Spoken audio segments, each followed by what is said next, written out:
আজকে আমরা আলোচনা করব হরপ্পা সভ্যতার উৎপত্তি এবং কিছুটা হলেও তার বিস্তার নিয়ে। আমরা যদি পৃথিবীর প্রাচীনতম সভ্যতাগুলোর দিকে তাকাই তাহলে দেখতে পাব যে পৃথিবীর প্রাচীনতম সভ্যতাগুলির বেশিরভাগই কোনো না কোনো নদীর তীরে গড়ে উঠেছিল, অর্থাৎ এই সভ্যতাগুলি ছিল নদীমাতৃক। ঠিক একইভাবে আমাদের ভারতবর্ষের সিন্ধু নদীর তীরে এক প্রাচীন সভ্যতা গড়ে উঠেছিল, যে সভ্যতা সিন্ধু সভ্যতা নামে পরিচিত।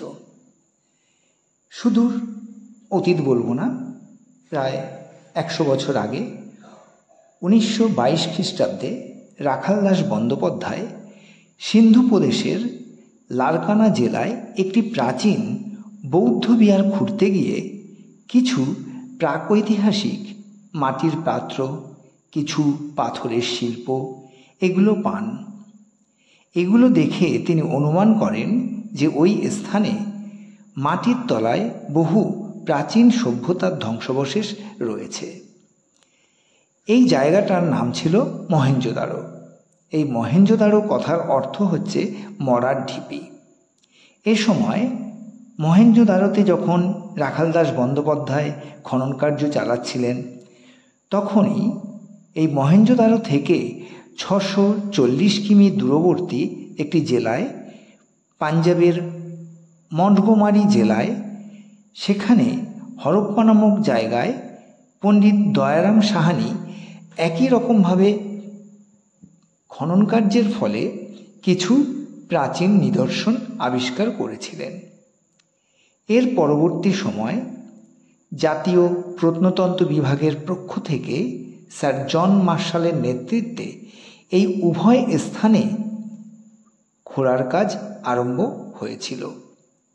এই খোঁড়ার শুরু হওয়ার ফলে এই দুই জায়গায় প্রাচীন নগরের ধ্বংসস্তূপ, বহু প্রত্নতাত্ত্বিক নিদর্শন আবিষ্কৃত হয়।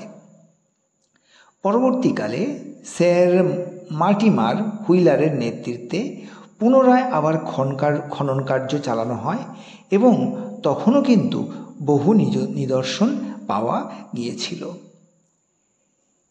এই প্রসঙ্গে বলা যায় যে এই 1922-এটা হলেও তার থেকে আরও বেশ কিছুটা আগে 1826 খ্রিস্টাব্দে ইংরেজ প্রত্নতত্ত্ববিদ চার্লস ম্যাসন, তার নাম ছিল চার্লস ম্যাসন, সর্বপ্রথম হরপ্পার এই প্রত্নতান্ত্রিক নিদর্শন আবিষ্কার করেছিলেন এবং এই বিষয়ে তিনি হরপ্পার গুরুত্বের কথা তিনি সকলের সামনে এনেছিলেন। এরপরে 1853 এবং 1873 খ্রিস্টাব্দে আরেকজন ইংরেজ প্রত্নতত্ত্ববিদ আলেকজান্ডার ক্যানিংহাম বেশ কয়েকবার তিনি হরপ্পা পরিদর্শন করেন এবং তিনি কিছু অপরিচিত লিপি, কিছু শিল ইত্যাদি আবিষ্কার করেছিলেন।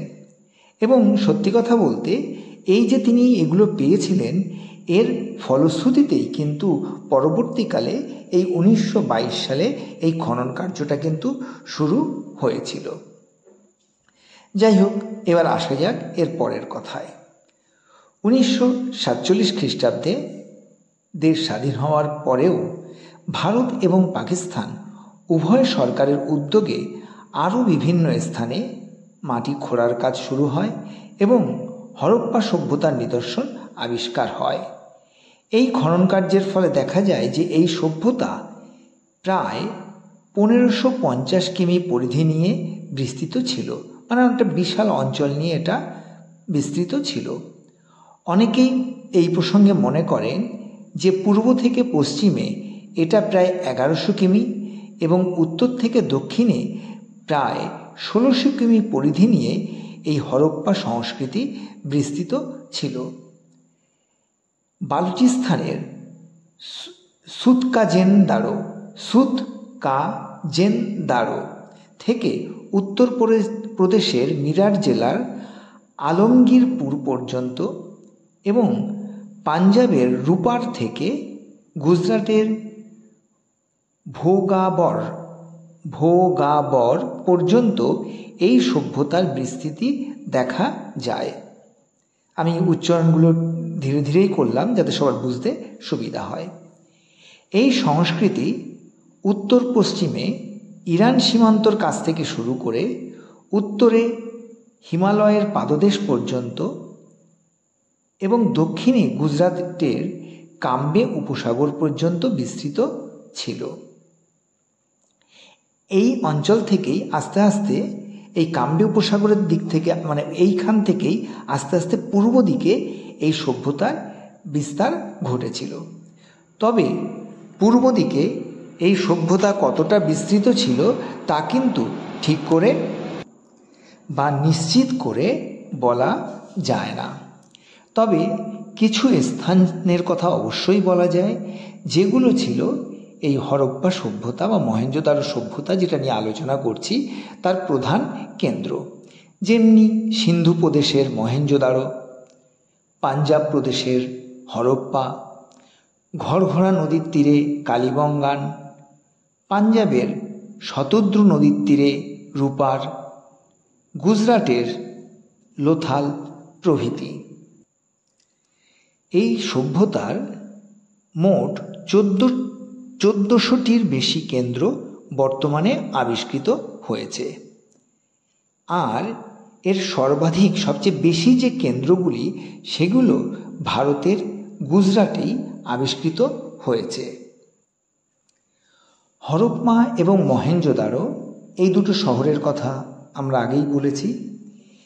এই দুটো শহরই সিন্ধু নদীর অববাহিকা অঞ্চলে অবস্থিত ছিল বলে প্রথম দিকে এই সভ্যতাকে সিন্ধু সভ্যতা বলা হতো। কিন্তু পরবর্তী সময়ে এই সিন্ধু উপত্যকার বাইরেও বিভিন্ন স্থান থেকে এই সভ্যতার নিদর্শন আবিষ্কৃত হয়েছিল এবং যার পরিপ্রেক্ষিতে এটা বোঝা যায় যে এই সভ্যতার বিস্তৃতি ছিল আরও অনেক বেশি এবং সেই জন্যে এই সভ্যতার নাম কখনোই সিন্ধু সভ্যতা হতে পারে না। প্রথম দিকে একে সিন্ধু সভ্যতা বললেও পরবর্তী সময়ে এর নাম করা হয়েছিল হরপ্পা সভ্যতা। তার কারণ এই সভ্যতার প্রথম যে কেন্দ্রটি আবিষ্কার হয়েছিল তা হলো হরপ্পা। এই সভ্যতার প্রধান কেন্দ্রগুলির মধ্যে মহেঞ্জোদারোর তুলনায় হরপ্পা কিন্তু ছিল বেশি গুরুত্বপূর্ণ।